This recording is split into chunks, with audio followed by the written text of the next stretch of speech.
গুড়িয়ে দেওয়া হচ্ছে অবৈধ স্থাপনা এবং একই সাথে জব্দকৃত মালামাল নিলামে উঠছে। আজকে সকাল থেকে দ্বিতীয় দিনের মতোই উচ্ছেদ অভিযান শুরু হয়েছে কক্সবাজার শহরের কস্তুরাঘাট এলাকার বাঘখালী নদী, যেখানে দখল করে বিশাল সাম্রাজ্য তৈরি হয়েছে, বসতি তৈরি হয়েছে এবং যে জায়গাটিতে এই মুহূর্তে উচ্ছেদ অভিযান চলছে এটি ছিল একটি ব্যবসায়িক প্রতিষ্ঠান। বিশাল এলাকা জুড়ে সেখানে তারা বাউন্ডারির মাধ্যমে সীমাবদ্ধ রেখে সেখানে বিশাল ব্যবসা প্রতিষ্ঠান গড়ে উঠেছিল এবং এখানে অবৈধ যেসব স্থাপনা নির্মাণ করা হয়েছিল সেগুলো ভেঙে গুড়িয়ে দেওয়া হচ্ছে। সকাল থেকে এই অভিযান চলছে এবং একই সাথে এখানে যে জব্দকৃত মালামাল রয়েছে, বিশেষ করে পাথর এবং অন্যান্য যে মালামালগুলো রয়েছে সেগুলো নিলাম উঠবে এমনটি জানিয়েছেন প্রশাসন। এবং একই সাথে এই মুহূর্তে আমরা যেমনটি দেখছি এই জায়গায় কিছু মালামাল এই মালিক পক্ষ সরিয়ে নিয়ে যাচ্ছে, তবে যেসব মালামাল জব্দ করা হয়েছে সেগুলো নিলামে ওঠার কথা রয়েছে আজকে দুপুরের মধ্যে। এবং এখনো পর্যন্ত উচ্ছেদ অভিযান চলছে এবং আজকে দ্বিতীয় দিনের মতো এই উচ্ছেদ অভিযান। এর আগে আমরা গতকাল দেখেছি মহেশখালীর ইউনিয়নের সাবেক ইউপি চেয়ারম্যান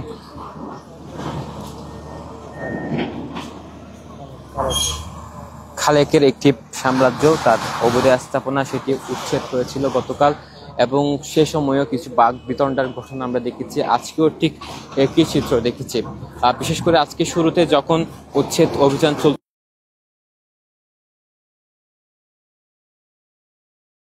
বিপরীত পক্ষে অবস্থান নিচ্ছিল, তারা পাথর নিক্ষেপ করেছিল এবং ওই সময় একজন পুলিশ সদস্যের মাথায় আঘাত লাগে এবং তিনি আহত হন। তাকে পরবর্তীতে কক্সবাজার সদর হাসপাতালে নিয়ে যায় এবং এই ঘটনায় জড়িত 2 থেকে 3 জনকে আটকের খবর আমরা শুনছি।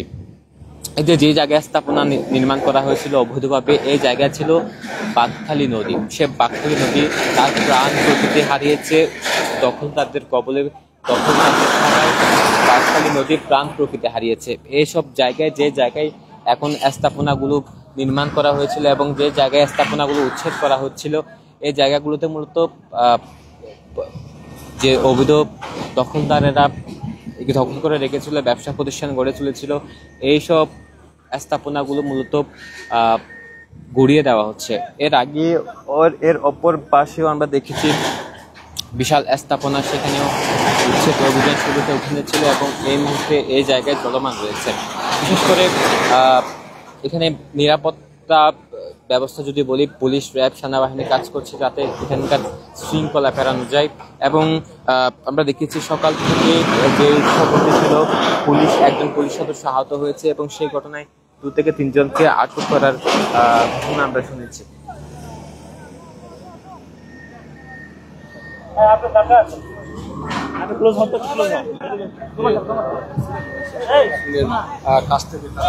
গতকাল যে বাঘ বিতণ্ডার ঘটনা ঘটেছিল, তবে আজকে একজন পুলিশ সদস্য আহত হওয়ার খবরের পর আইন শৃঙ্খলা বাহিনী আরো বেশি জোরদার করা হয়েছে।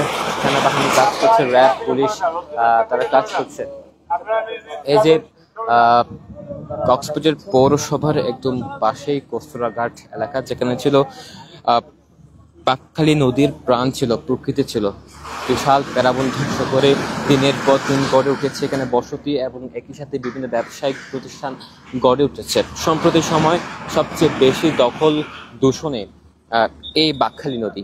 যদি এই এরিয়া অর্থাৎ এই জায়গা ছেড়ে অন্য জায়গার কথা বলি, বিশেষ করে পেশকার পাড়া হয়ে ট্যাগপাড়া পর্যন্ত বাঘখালী নদীর দখলে, অবৈধ দখলদারদের দখলে এবং বসতি গড়ে তুলেছে এবং ধীরে ধীরে সেখানে একটি বিশাল এলাকা গড়ে উঠেছে। এই যে বাঘখালী নদীর দখল দূষণ এবং বাঘখালী নদীর প্রাণ প্রকৃতি ফিরে আনতে গত 2বার 2023 সালে আমরা যেমনটি দেখেছি উচ্ছেদ অভিযান ছিল, সেখানে সাংবাদিকদের সাথে বাঘ বিতণ্ডার ঘটনা, হামলার ঘটনা সবকিছু ছিল এবং সেই 2 দফায় উচ্ছেদের পর 3য় দফার উচ্ছেদ চলছে। তবে এখনো পর্যন্ত জনমনে যেটি প্রশ্ন যাচ্ছে, এই উচ্ছেদ অভিযানের পর কতদিন পর্যন্ত উচ্ছেদ থেকে মুক্ত রাখা যাবে এই বাঘখালী নদী, সেটি এখন প্রশ্ন। আরেকটি যেটি প্রশ্ন সেটি হচ্ছে, আমরা বিগত সময়ে যেমনটি দেখতাম যে উচ্ছেদের পর আবারও পুনরায় দখল হয়ে যায় এই বাঘখালী নদীর এবং এই জায়গাগুলো মূলত এবার তৃতীয়বারের মতো যেহেতু উচ্ছেদ চলছে, কতদিন পর্যন্ত এই দখলদারদের কবল থেকে মুক্ত রাখা যায় সেটি এখন প্রশ্ন।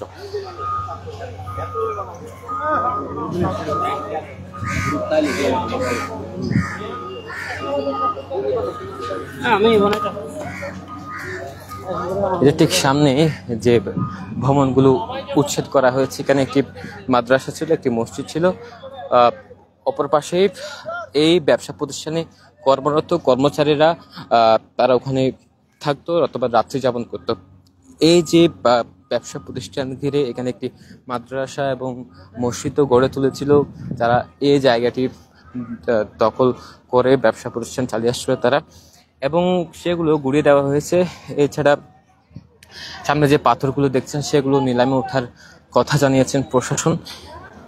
এটা সকাল থেকেই উচ্ছেদ অভিযান, দ্বিতীয় দিনের মতো উচ্ছেদ অভিযান চলছে এবং এই উচ্ছেদ অভিযানে পিআইডব্লিউটিএ জেলা প্রশাসনের ম্যাজিস্ট্রেট বৃন্দ মূলত এই অভিযানের নেতৃত্ব দিচ্ছেন। একই সাথে আইন শৃঙ্খলা পরিস্থিতি নিয়ন্ত্রণে রাখতে পুলিশ প্রশাসন, সেনাবাহিনী, র্যাব কাজ করছে।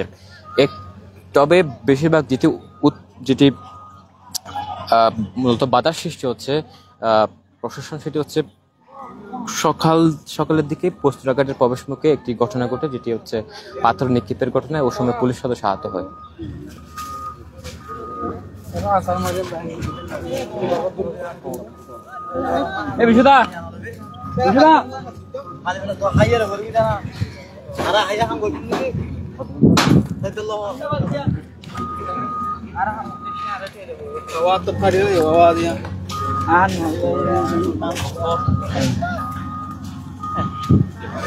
আমি আমার সহকর্মী বিশ্বজিৎ মল্লিকের সাথে কথা বলবো। এই যে সকাল থেকে আপনি এখানে ছিলেন, মানে কেমন ছিল সকাল থেকে পরিস্থিতি এবং কি হয়েছিল সকালে? একটি যে হামলার ঘটনা শুনেছি, মূলত কি হয়েছিল বলুন তো? জি, আসলে আমরা তথ্য পেয়েছি এখানে যে পুলিশ সদস্য রয়েছে তাকে কিছু দুইজন ব্যক্তি যারা এখানে অবৈধ দখলদার ছিল তারা হামলা করেছে বলে আমরা তথ্য পেয়েছি এবং অনেক সোশ্যাল মিডিয়ার থ্রুতে জানতে পেরেছি। আর কালকেও আমরা দেখতে পেয়েছি অনেক ধরনের একটু অরাজকতা হয়েছিল এই জায়গায়।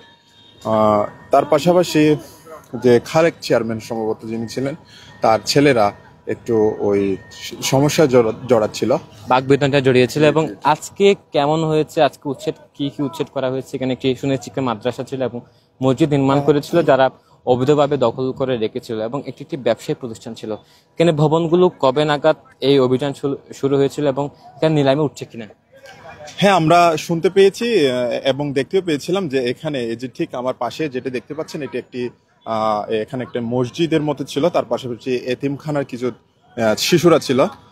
তাদের আসলে পুলিশ প্রশাসন বলছিল যে তাদের আগে থেকে অবগত করা হয়েছিল যে এখান থেকে তাদের উচ্ছেদ করা হবে, কিন্তু তাদের একটি সময় দেখা গেছে তারা তাদের বাড়ির যে নানা আসবাবপত্র ছিল সেসব জিনিস সরাতে পারেনি, অনেকে সরিয়ে নিয়েছে, অনেকে আবার সরাতে পারেনি। এই ছিল আর কি। ধন্যবাদ। কথা বলছিলাম আমাদের সহকর্মী বিশ্বজিৎ মল্লিকের সাথে, তিনি জানাচ্ছিলেন কি হয়েছিল সেটি। এই যে উচ্ছেদ চলছিল সকাল থেকে, দ্বিতীয় দিনের মতো উচ্ছেদ অভিযান, এবং এই যে বাঁকখালী নদীর প্রাণ প্রকৃতি ফিরিয়ে আনতে দ্বিতীয় দিনের মতো উচ্ছেদ অভিযান, এবং কুরুশকুল নতুন সেতুর ঠিক নিচেই যে বিশাল ব্যবসায়িক প্রতিষ্ঠান ছিল সেখানে যেসব অবৈধ স্থাপনা সেগুলো গুড়িয়ে দেওয়া হচ্ছে। একই সাথে এখানকার যে জব্দকৃত মালামাল সেটি নিলামে ওঠার কথা বলছেন প্রশাসন।